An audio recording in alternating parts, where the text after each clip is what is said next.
ظلم و جوار۔ 4 نبوت میں جب پہلی بار اسلامی دعوت منظر عام پر آئی تو مشرکین نے اسے دبانے کے لیے وہ کارروائیاں انجام دیں جن کا ذکر اوپر گزر چکا ہے۔ یہ کارروائیاں تھوڑی تھوڑی اور درجہ بدرجہ عمل میں لائی گئیں اور ہفتوں بلکہ مہینوں مشرکین نے اس سے آگے قدم نہیں بڑھایا اور ظلم و زیادتی شروع نہیں کی، لیکن جب دیکھا کہ یہ کارروائیاں اسلامی دعوت کی راہ روکنے میں مؤثر ثابت نہیں ہو رہیں تو ایک بار پھر جمع ہوئے اور 25 سرداران قریش کی ایک کمیٹی تشکیل دی جس کا سربراہ رسول اللہ صلی اللہ علیہ وسلم کا چچا ابو لہب تھا۔ اس کمیٹی نے باہمی مشورے اور غور و خوض کے بعد رسول اللہ صلی اللہ علیہ وسلم اور صحابہ کرام کے خلاف ایک فیصلہ کن قرارداد منظور کی، یعنی یہ طے کیا کہ اسلام کی مخالفت، پیغمبر اسلام کی اذا رسانی اور اسلام لانے والوں کو طرح طرح کے جور و ستم اور ظلم و تشدد کا نشانہ بنانے میں کوئی کسر اٹھا نہ رکھی جائے۔ مشرکین نے یہ قرارداد طے کر کے اسے روبہ عمل لانے کا عزم مصمم کر لیا۔ مسلمانوں اور خصوصاً کمزور مسلمانوں کے اعتبار سے تو یہ کام بہت آسان تھا، لیکن رسول اللہ صلی اللہ علیہ وسلم کے لحاظ سے بڑی مشکلات تھیں۔ آپ صلی اللہ علیہ وسلم ذاتی طور پر پرشکوہ، باوقار، منفرد شخصیت کے مالک تھے۔ دوست دشمن سبھی آپ صلی اللہ علیہ وسلم کو تعظیم کی نظر سے دیکھتے تھے۔ آپ صلی اللہ علیہ وسلم جیسی شخصیت کا سامنا اکرام و احترام ہی سے کیا جا سکتا تھا، اور آپ صلی اللہ علیہ وسلم کے خلاف کسی نیچ اور ذلیل حرکت کی جرت کوئی رذیل اور احمق ہی کر سکتا تھا۔ اس ذاتی عظمت کے علاوہ آپ صلی اللہ علیہ وسلم کو ابو طالب کی حمایت و حفاظت بھی حاصل تھی، اور ابو طالب مکے کے ان گنے چنے لوگوں میں سے تھے جو اپنی ذاتی اور اجتماعی دونوں حیثیتوں سے اتنی باعظمت تھے کہ کوئی شخص ان کا عہد توڑنے اور ان کے خانوادے پر ہاتھ ڈالنے کی جسارت نہیں کر سکتا تھا۔ اس صورتحال نے قریش کو سخت قلق، پریشانی اور کشمکش سے دوچار کر رکھا تھا، مگر سوال یہ ہے کہ جو دعوت ان کی مذہبی پیشوائی اور دنیاوی سربراہی کی جڑ کاٹ دینا چاہتی تھی، آخر اس پر اتنا لمبا صبر کب تک؟ بالآخر مشرکین نے ابو لہب کی سربراہی میں نبی صلی اللہ علیہ وسلم پر اور مسلمانوں پر ظلم و جور کا آغاز کر دیا۔ در حقیقت نبی صلی اللہ علیہ وسلم کے متعلق ابو لہب کا موقف روز اول ہی سے، جبکہ ابھی قریش نے اس طرح کی بات سوچی بھی نہیں تھی، یہی تھا۔ اس نے بنی ہاشم کی مجلس میں جو کچھ کیا، پھر کوہ صفا پر جو حرکت کی، اس کا ذکر پچھلے صفحات میں آ چکا ہے۔ بعض روایات میں یہ بھی مذکور ہے کہ اس نے کوہ صفا پر نبی صلی اللہ علیہ وسلم کو مارنے کے لیے ایک پتھر بھی اٹھایا تھا۔ بعثت سے پہلے ابو لہب نے اپنے 2 بیٹوں عتبہ اور عتیبہ کی شادی نبی صلی اللہ علیہ وسلم کی 2 صاحبزادیوں رقیہ اور ام کلثوم سے کی تھی، لیکن بعثت کے بعد اس نے نہایت سختی اور درستی سے ان دونوں کو طلاق دلوا دی۔ اسی طرح جب نبی صلی اللہ علیہ وسلم کے دوسرے صاحبزادے عبداللہ کا انتقال ہوا تو ابو لہب کو اس قدر خوشی ہوئی کہ وہ دوڑتا ہوا اپنے رفقا کے پاس پہنچا اور انہیں یہ خوشخبری سنانے کہ نبی صلی اللہ علیہ وسلم ابتر نسل بریدہ ہو گئے ہیں۔ ہم یہ بھی ذکر کر چکے ہیں کہ ایام حج میں ابو لہب نبی صلی اللہ علیہ وسلم کی تکذیب کے لیے بازاروں اور اجتماعات میں آپ صلی اللہ علیہ وسلم کے پیچھے پیچھے لگا رہتا تھا۔ طارق بن عبداللہ محاربی کی روایت سے معلوم ہوتا ہے کہ یہ شخص صرف تکذیب ہی پر بس نہیں کرتا تھا بلکہ پتھر بھی مارتا رہتا تھا، جس سے آپ صلی اللہ علیہ وسلم کی ایڑیاں خون آلود ہو جاتی۔ ابو لہب کی بیوی ام جمیل، جس کا نام عروہ تھا اور یہ حرب بن امیہ کی بیٹی اور ابو سفیان کی بہن تھی، وہ بھی نبی صلی اللہ علیہ وسلم کی عداوت میں اپنے شوہر سے پیچھے نہ تھی، چنانچہ وہ نبی صلی اللہ علیہ وسلم کے راستے میں اور دروازے پر رات کو کانٹے ڈال دیا کرتی۔ خاصی بد زبان اور مفاسدہ پرداز بھی تھی، چنانچہ نبی صلی اللہ علیہ وسلم کے خلاف بد زبانی کرنا، لمبی چوڑی رسیہ کاری، افطرا پردازی سے کام لینا، فتنے کی آگ بھڑکانا اور خوفناک جنگ بے باک رکھنا اس کا شیوا تھا۔ اسی لیے قرآن نے اس کو حمالۃ الحطب، لکڑی ڈھونے والی کا لقب عطا کیا۔ جب اسے معلوم ہوا کہ اس کی اور اس کے شوہر کی مذمت میں قرآن نازل ہوا ہے تو وہ رسول اللہ صلی اللہ علیہ وسلم کو تلاش کرتی ہوئی آئی۔ آپ صلی اللہ علیہ وسلم خانہ کعبہ کے پاس مسجد حرام میں تشریف فرما تھے۔ ابو بکر صدیق رضی اللہ تعالیٰ عنہ بھی ہمراہ تھے۔ یہ مٹھی بھر پتھر لیے ہوئے تھی، سامنے کھڑی ہوئی تو اللہ نے اس کی نگاہ پکڑ لی اور وہ رسول اللہ صلی اللہ علیہ وسلم کو دیکھ نہ سکی، صرف حضرت ابو بکر رضی اللہ تعالیٰ عنہ کو دیکھ رہی تھی۔ اس نے سامنے پہنچتے ہی سوال کیا، ابو بکر تمہارا ساتھی کہاں ہے؟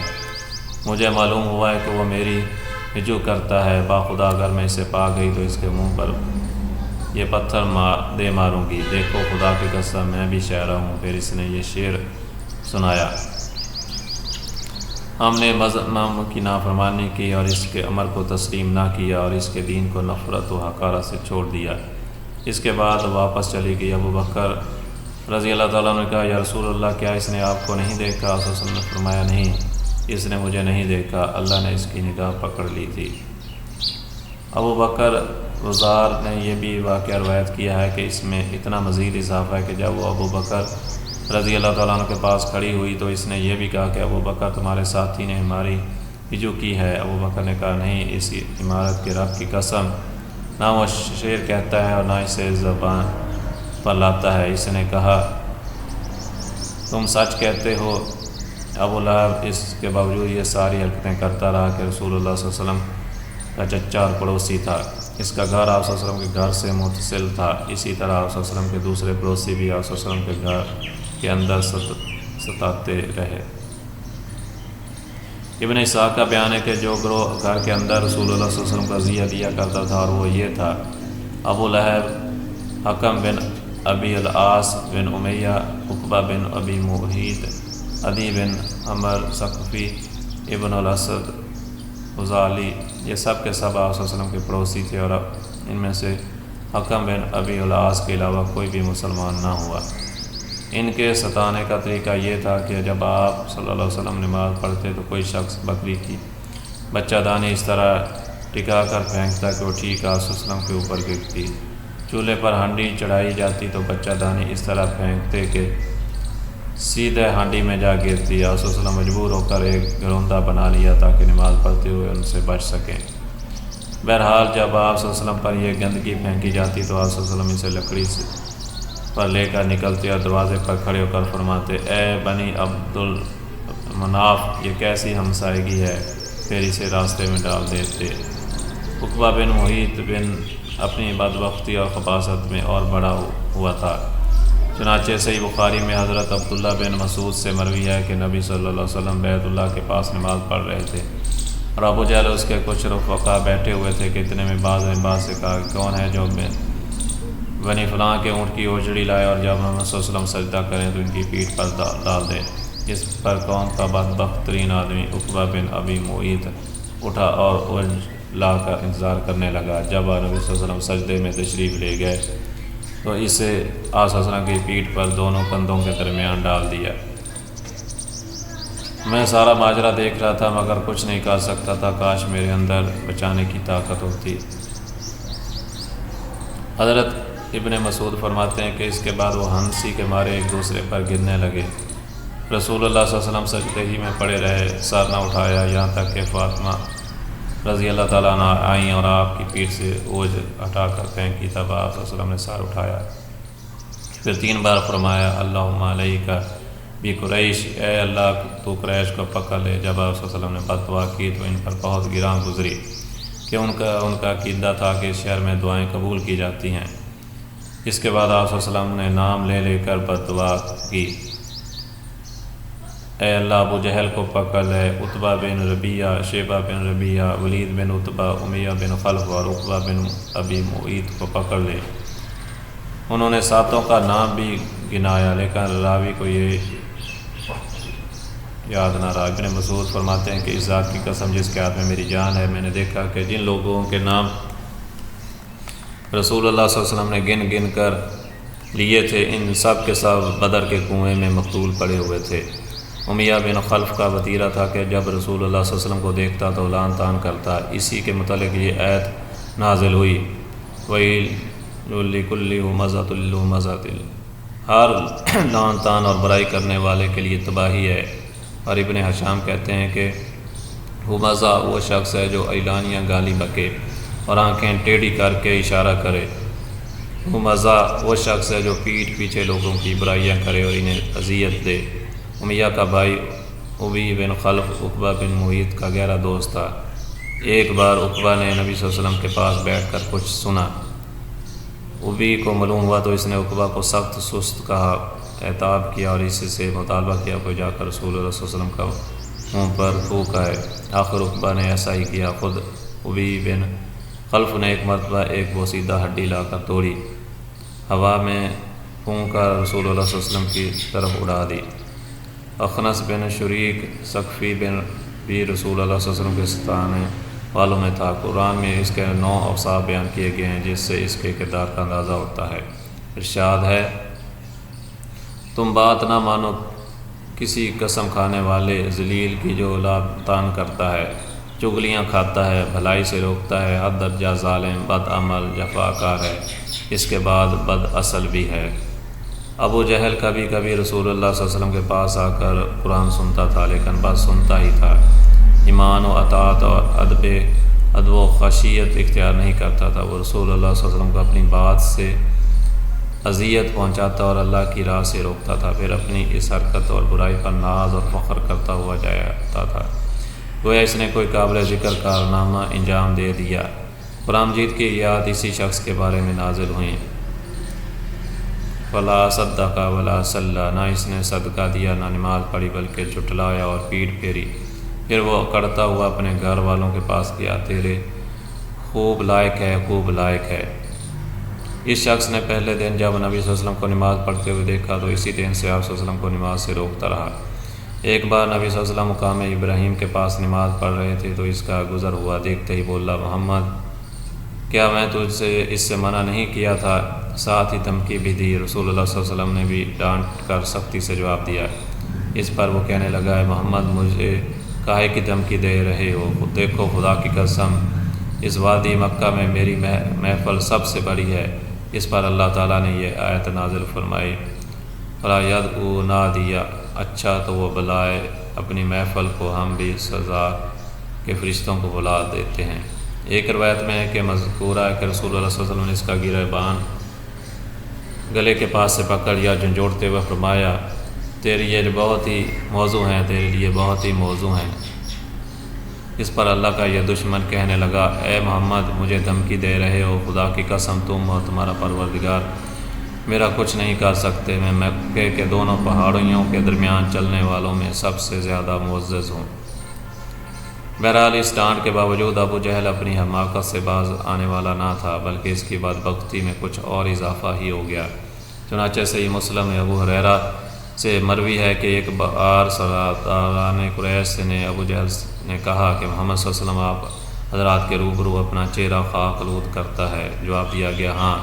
اس نے کہا، لات و عزیٰ کی قسم اگر میں نے اس حالت میں اسے دیکھ لیا تو اس کی گردن رون دوں گا، اس کا چہرہ مٹی پر رگڑ دوں گا۔ اس کے بعد رسول اللہ صلی اللہ علیہ وسلم کو نماز پڑھتے ہوئے دیکھ لیا اور اس ذوق میں چلا کہ آپ صلی اللہ علیہ وسلم کی گردن وہ رون دے گا، لیکن لوگوں نے اچانک کیا دیکھا کہ وہ ایڑی کے بل پلٹ رہا ہے اور دونوں ہاتھوں سے بچاؤ کر رہا ہے۔ لوگوں نے کہا، ابو الحکم تمہیں کیا ہوا؟ اس نے کہا، میرے اور اس کے درمیان آگ کی ایک خندق ہے، ہولناکیاں ہیں اور پر ہیں۔ رسول اللہ صلی اللہ علیہ وسلم نے فرمایا، اگر وہ میرے قریب آتا تو فرشتے اس کا ایک ایک عضو اچک لیتے۔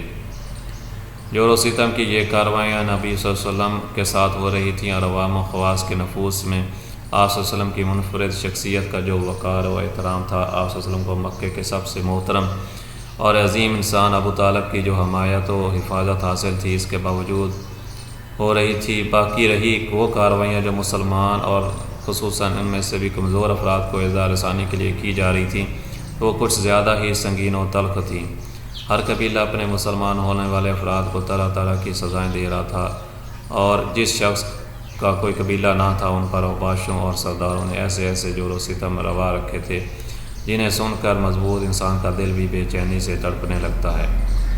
ابو جہل جب کسی معزز اور طاقتور آدمی کے مسلمان ہونے کی خبر سنتا تو اسے برا بھلا کہتا، ذلیل و رسوا کرتا اور مال و جاہ کو سخت خسارے سے دوچار کرنے کی دھمکیاں دیتا، اور اگر کوئی کمزور آدمی مسلمان ہوتا تو اسے مارتا اور دوسروں کو بھی اس پہ مجبور کرتا۔ حضرت عثمان بن عفان رضی اللہ تعالیٰ کا چچا انہیں کھجور کی چٹائی میں لپیٹ کر نیچے سے دھواں دیتا۔ حضرت مصعب بن عمیر کی ماں کو ان کے اسلام لانے کا علم ہوا تو ان کا دانہ پانی بند کر دیا اور انہیں گھر سے نکال دیا۔ یہ بڑے ناز و نعمت میں پلے تھے، حالات کی شدت سے دوچار ہوئے تو کھال اس طرح اگڑ گئی جیسے سانپ کچلی چھوڑتا ہے۔ حضرت بلال، امیہ بن خلف، کے غلام تھے۔